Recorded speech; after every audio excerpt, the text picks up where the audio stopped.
Okay, good morning. My name is Jennifer D. Mudd, and I'm the Executive Director of the Manufacturing Growth Alliance, also known as MGA.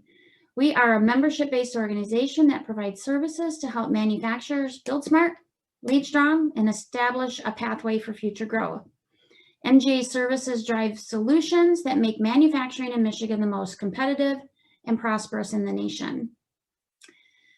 We talk with small manufacturers across the state. Consistently, manufacturers have been asking about how to increase their sales. There are a number of programs and resources for manufacturers to access to help them seek new markets.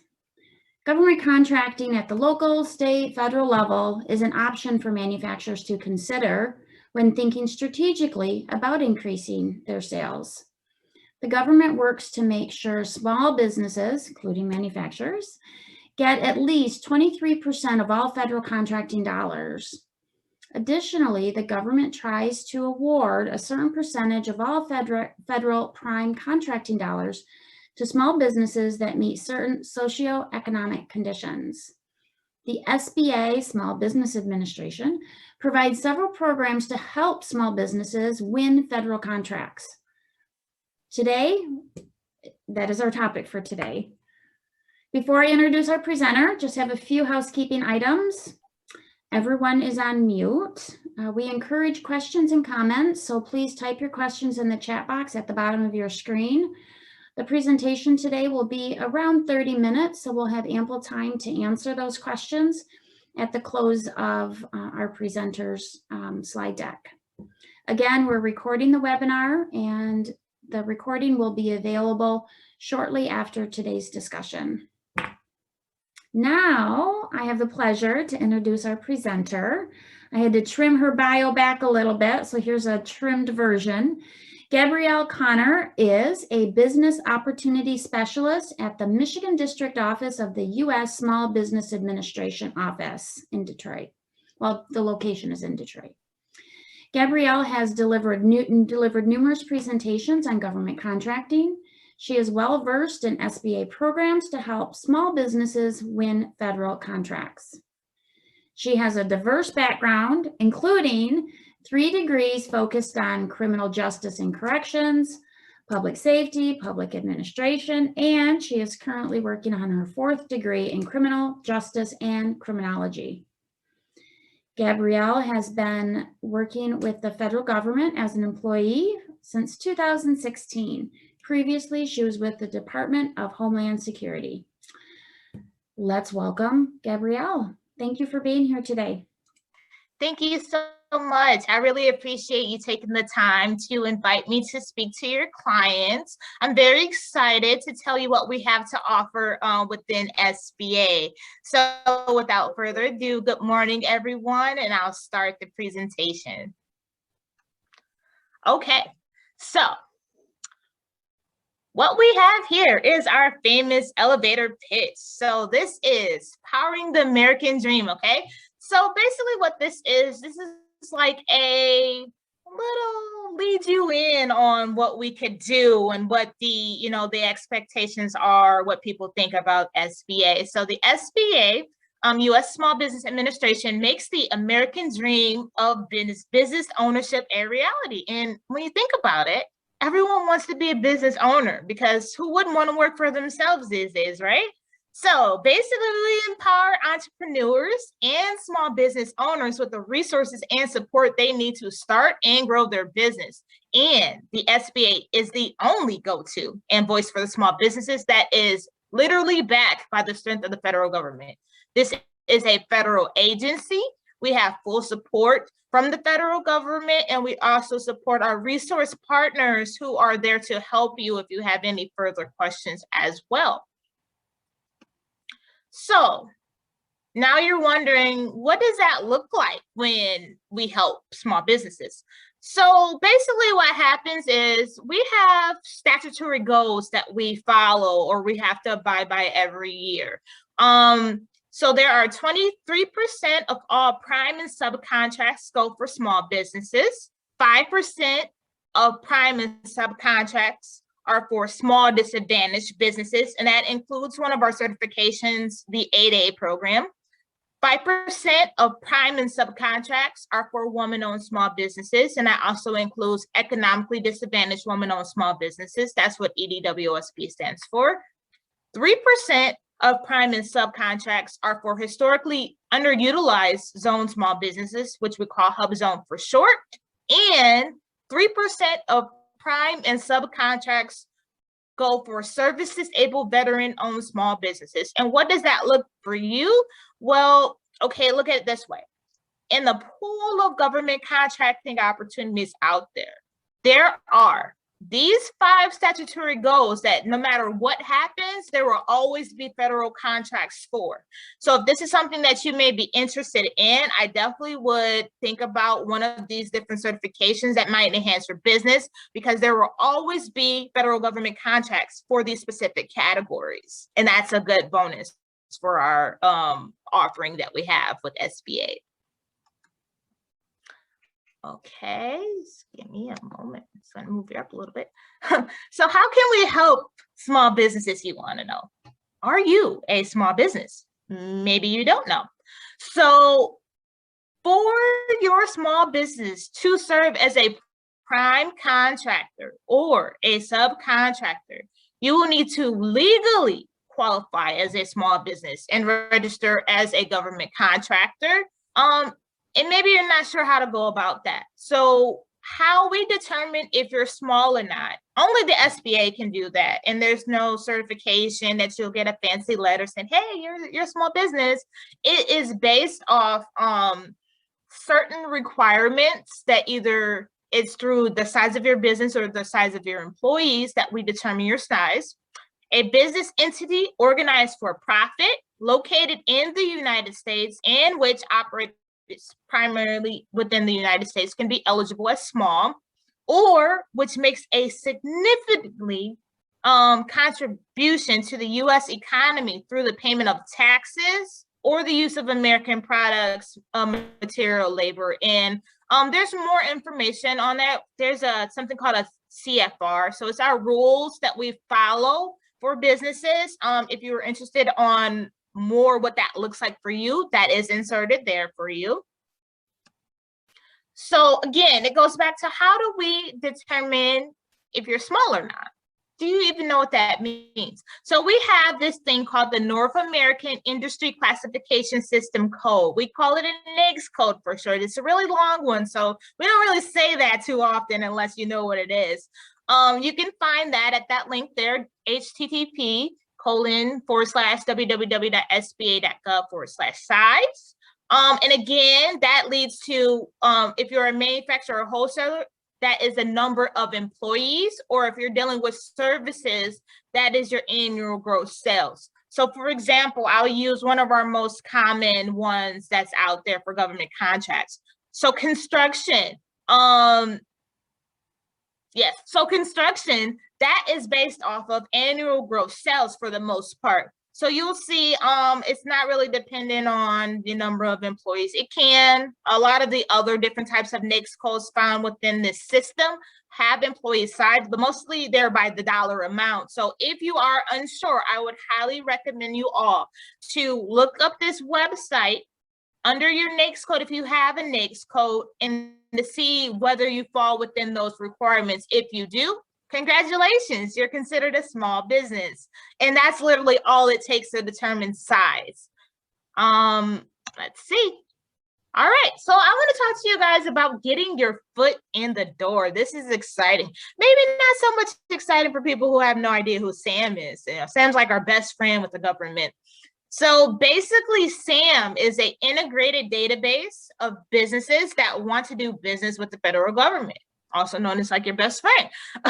The SAM profile is an important, and I highlight important, marketing tool that each and every one of you will be utilizing to market your business.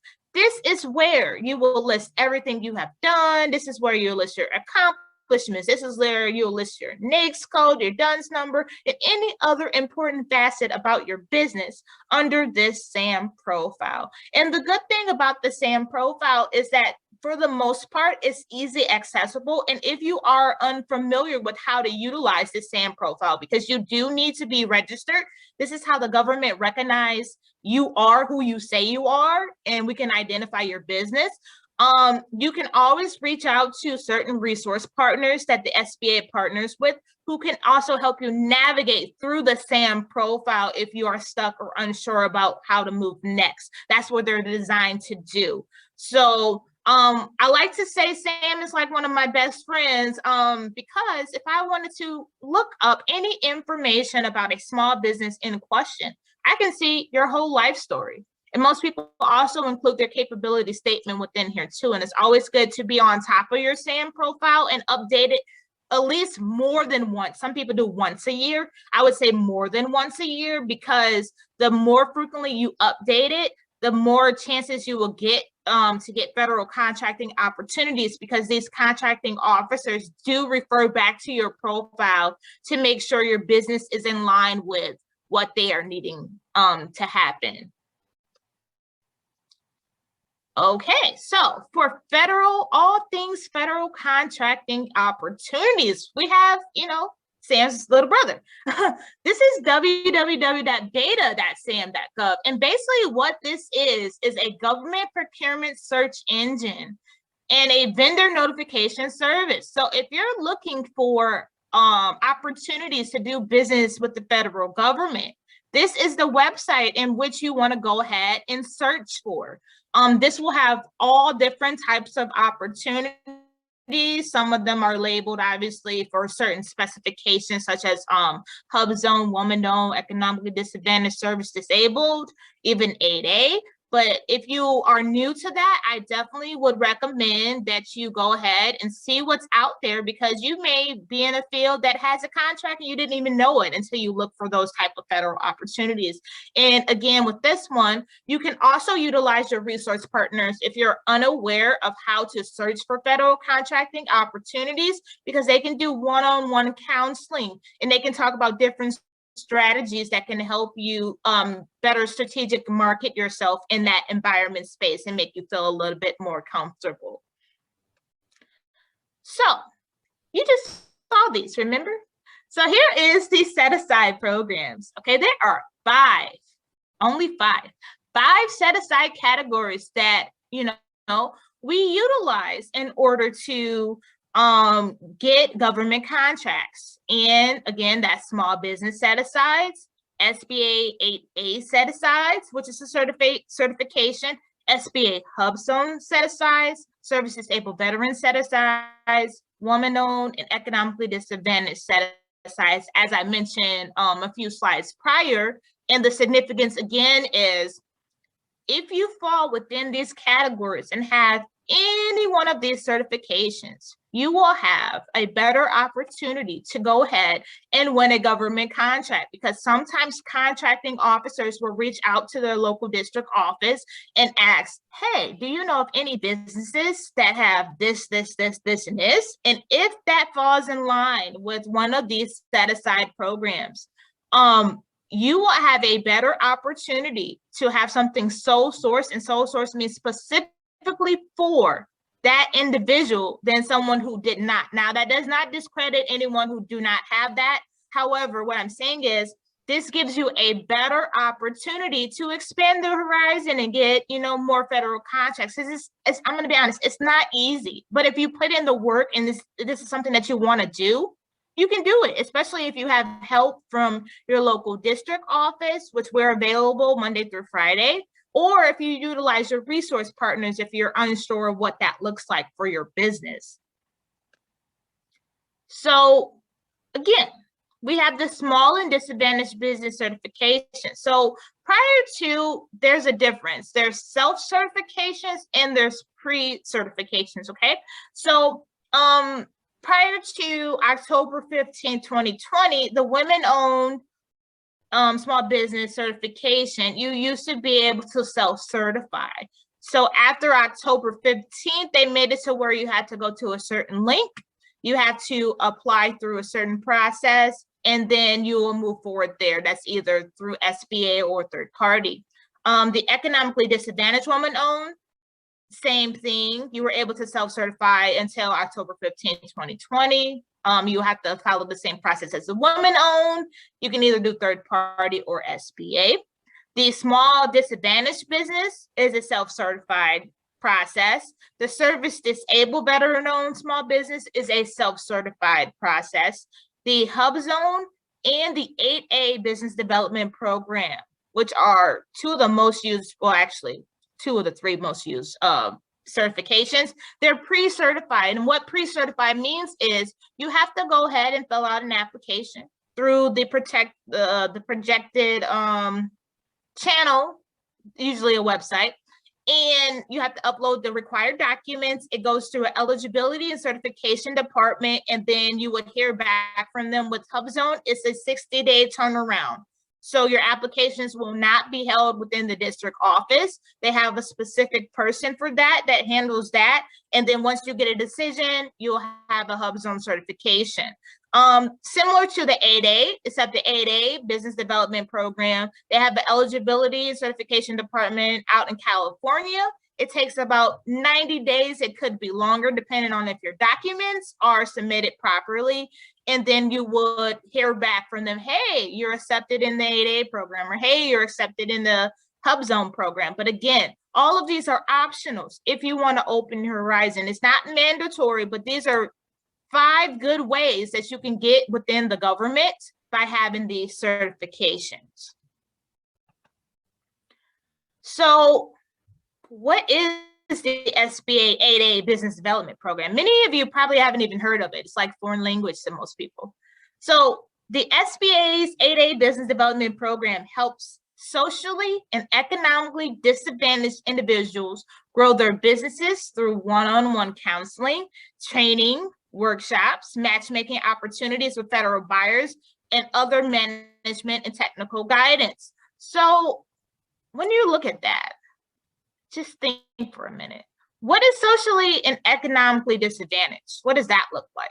Well, there is a category. I can tell you that there's 5 categories that you have to fall within to meet this requirement with SBA under the 8A program. So you have to be Black American, Hispanic American, Native American, Asian Pacific American, and subcontinent Asian American. If you fall within those 5 categories, there should be no problem with you getting into the 8A certification program. However, I will say this, you can get in the 8A business program if you do not fit in with this category. However, you would have to prove significant disadvantage to yourself and your business to be included. And I'll give an example. There was a business owner who was in the military and became disabled after getting out the military. He was not within those categories, but he proved that because he was in a wheelchair, because people didn't take him seriously, because he owned a business and other significant factors, that they allowed him to be entered within the program outside of those categories. So if you have extenuating circumstances, that does not exclude you. You just have to prove those through the certification and eligibility department. Also, the purpose of this is to provide a level playing field for small businesses owned by socially and economically disadvantaged people or entities. The government, again, limits competition for certain contracts to businesses that participate in the 8A business development program. So again, basically what that means is you will get sole source awards directly to your business if you have this certification. It's within those 5 statutory goals. So if this is something you want, I definitely will look into the 8A. So here are a couple of qualifications for the 8A program in general. So you must be a small business. You may not have participated in the 8A program prior to. The 8A program is a 9-year program. You must be at least 51% owned and controlled by U.S. citizens who are economically and socially disadvantaged. Again, you can have however many breakups within your partnership, but as long as you as a socially and economically disadvantaged is 51%, you meet that qualification. You must be owned by someone whose adjusted gross net worth is of 250,000 or less. You must be owned by someone with $4 million in assets or less. The owner must manage the day-to-day operations, and you must make the long-term decisions. All of your principal must demonstrate good character, because we're always checking, especially if people are looking for you to do business with them. We have to refer them, say, yes, they've done this and they're positive and there's no bad report. That's what we want to see.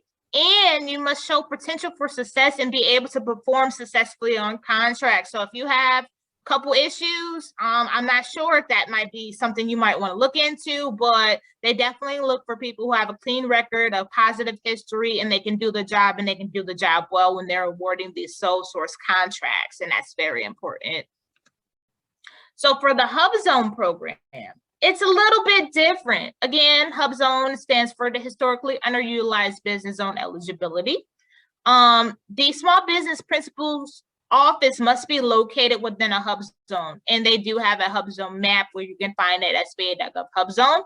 You must, again, be 51 owned and controlled by U.S. citizen, but at least 35% of your employees must reside within a hub zone. So in some people cases, there may be 2 employees, okay? So say the 2 employees live at home and they work out of their home. If their home is not within a hub zone and they don't plan on moving into a hub zone area, I would not recommend that you apply for the hub zone certification. However, if you have more than a few employees and you're looking to move your office space into a hub zone area, and at least 35% of your employees reside within that hub zone, this will be a good opportunity for you because you are verified in SAM and your Dynamic Small Business Search, which is a search engine linked with SAM that allows for other businesses to be able to look you up by your business name, your DUNS number, which is like a special number that identifies your business. Same thing with your NAICS code.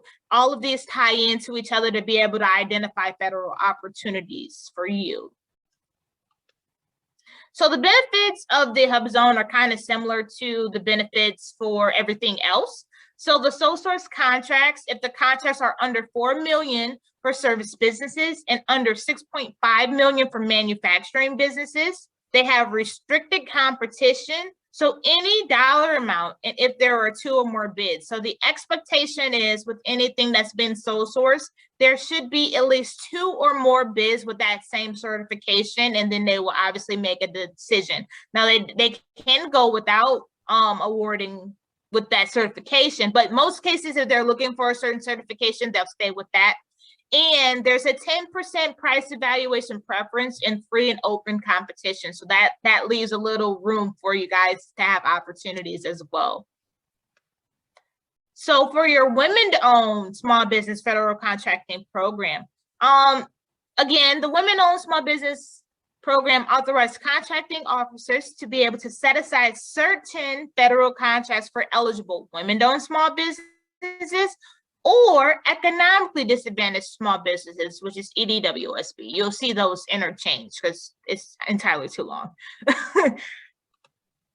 So this is what that looks like on our side. There are some requirements for the WASB and the EDWSB set-asides. Basically what this states is contracting officers may set aside contracts for WASBs and EDWSBs if they meet the following requirements. So for example, in the industries, for WASB set aside, your NAICS code is assigned to a solicitation, IFB, or quote, is in an industry which the WASBs are substantially underrepresented.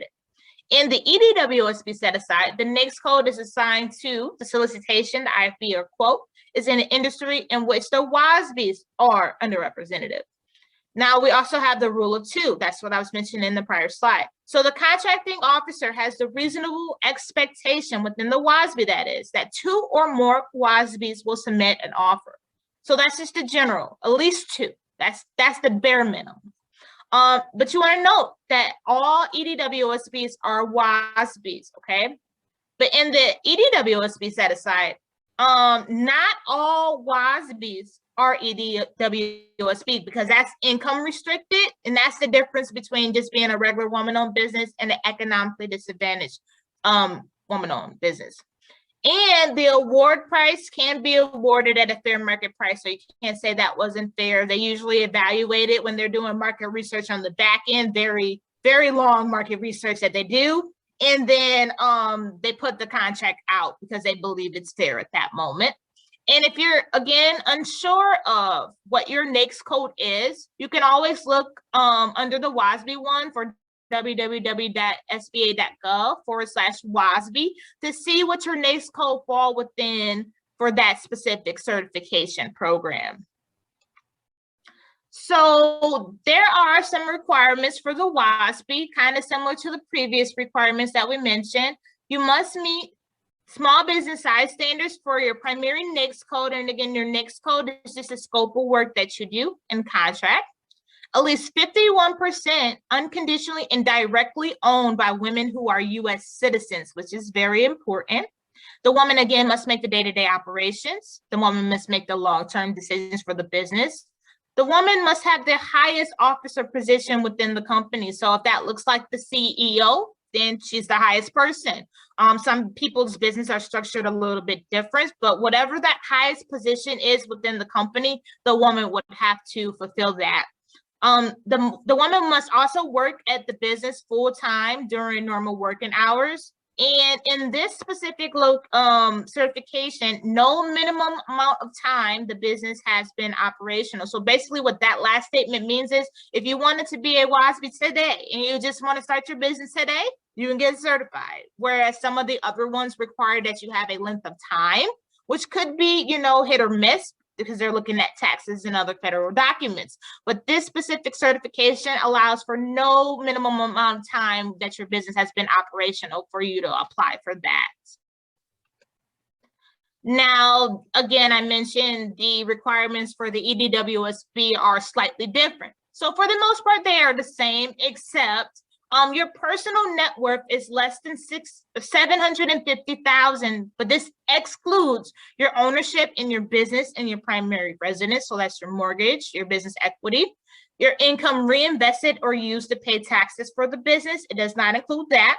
It does not include your funds reinvested in your IRA or your retirement account or your transferred assets within 2 years, if to or on behalf of immediate family members for select purposes. So when we're evaluating, and I say I mean SBA as a whole, keep that in mind, because some people may have, you know, $650,000 mortgage. Who knows? Whatever makes you happy in life, I'm for it.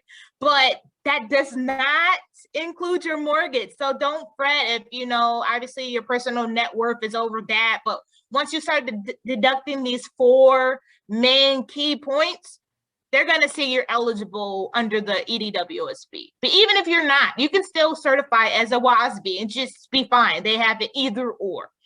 Again, with your gross income average over 3 years, it has to be $350,000 or less, excluding, sorry, I've retainer, reinvested or used to pay taxes of business. So basically what that looks like is they look at your income over a 3-year period. And say if you make $350,000 each year, which is great. That's, you know, most people don't do that. That'll be $1,050,000 total, right?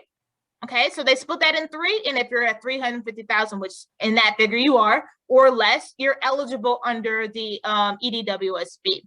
And your fair market value of assets is $6 million or less, excluding funds reinvested in IRA or other official retirement accounts. So just keep that in mind when you're looking at these figures, when you're trying to determine if being in a WASB certification or economically disadvantaged WASB certification is good for you, because one has a little stricter, you know, income requirements once you deduct everything out, and one, you still can be a WASB regardless.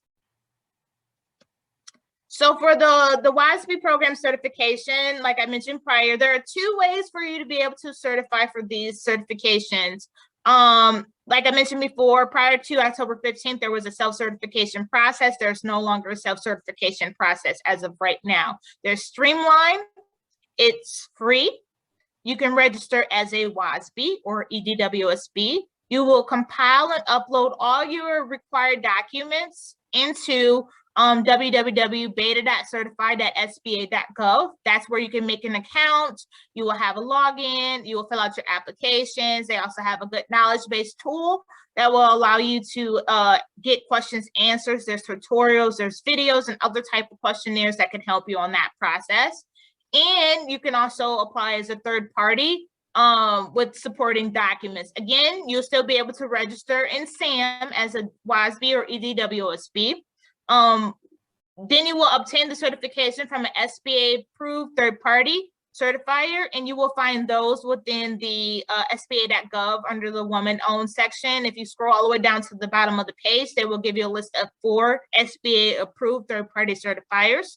You still will compile and upload all of your required documents into the repository, and your status will still be represented in SAM, which is always good. So if you obtain a new certification, update your SAM profile. The more updates you give, the better chances that you have thus far. And if you have any further questions about this presentation here, any opportunities with the federal government, please, here's my contact information. Again, my name is Gabrielle Connor. I am a business opportunity specialist for the Michigan District Office. I'm not in my office right now, but we're working from home, so my virtual office. And I also have the information for my lead, Thomas Vargo, as well. So I'm very good at getting back to you with your questions. Again, thank you all for the opportunity to speak with you. Thank you so much, Gabrielle. We really appreciate the insight that you shared to help small manufacturers look at government contracting and some of those set-asides. I just want to remind those that are on the call, you can put your comments or questions in the chat feature. I will look for them here as we have a few questions that I'd like to toss out to you, Gabrielle, as we see if there are any questions from the audience. Okay. So regarding SAM, is there any reason why a manufacturer, small business shouldn't register for SAM? I mean, even if they're thinking they might, you know, in 6 months or a year, is that something that they can just go ahead and do, or do you recommend them waiting until you know, they see an opportunity, until they get their certification? What are your thoughts on what's the timeline? When should they go to SAM and register? Okay, I think that's a very good question. I would say the time is now, because anything could happen in between now and 6 months to a year later. Every day there are uploads within SAM. Every day there are opportunities that may change from day to day or need basis. Manufacturing is a big one. Construction is a big one. So if you're in a big target area, you've identified whether you've spoken with a resource partner, the company you reside in, or you've done your own fair market research, what your NAICS code is, the opportunities are endless. You don't want to limit yourself to being restricted when, if you put your business out there, maybe a contract might fall in your lap that maybe you would never known about, you know, because SAM is a resource in which we always can go and check back on information for that specific business. So if your business isn't in SAM, I can't say I know anything about your business. I mean, you can give me your business cards, your capability statements all day, but what we want to see is, in the federal government market, is your profile in SAM, because we can go and look that up. That's for a fact. So I definitely would recommend, even if you're just starting out and you're thinking about doing federal government contract in the manufacturing space, to do it right now. It's a good time for you. Okay. Could you share what insight you have regarding, so when I think of government contracting and conversations that I've had with manufacturers, government contracting is at all different levels. You know, it's at, you know, a local level, it's at a state level, and certainly from what you've been sharing at the federal level. Is there, you know, a certain pathway that you would recommend a manufacturer to follow, or is it very acceptable just to jump right to SAMs and think federal? Or do you believe that federal awards like to see smaller maybe not even smaller, but engagement at the local and state level before they, is that more of a pathway to a federal contract? Or are federal contracts just issued, not based on history? Okay, so what I would recommend is that you still apply and go through the proper channels regardless, because okay, look at it this way. If you're trying to do business with the federal government, do business with the federal government. We're not saying that you're going to get overlooked if you start at the local level. Some people know people within the local level, so that's where they start off. But some people like, well, you know, maybe I want to go fishing. Maybe they don't want the baby fish. They want the biggest fish in the ocean, hopefully not the shark, because that's kind of scary. But I definitely would recommend, there's no way that we could say go through small people to get to the big people. Some people are just overachievers and jump right into the water and figure out how to sink or swim then. So if you are, again, looking for help on possibly understanding what the federal government process looks like, I definitely would reach out to your local procurement technical assistance center. We have several regions within Michigan that can help you, and they're based on the county that you reside in. This is what they do for a living. They go out and they assist you looking for those opportunities, how to set up your SAM, how to make sure you're all set. And then they even tell you how to deal with post-awards and pre-award solicitation. So if you're confused on what that looks like, because it's confusing to me, and I've been within the SBA since December 2019, it's just all how the contractor words it. So I definitely would say do whatever you feel is best for your business, whether that's to start small and then go big, or just go big just to have it, even if you don't automatically do it right away. Yeah, I'm glad you mentioned procurement technical assistance centers. That was actually going to be the next question focused on that. So for our Michigan manufacturers who are listening, Michigan does have 10 regional centers across the state. And when I send a follow-up email to those who are engaged, I'll include a link so that you can access the PTAC center that's closest to you, and you can engage with them. They also have a bid targeting system that Michigan PTACs leverage, and they can help you sort through and look at look at opportunities that are out there that match your profile.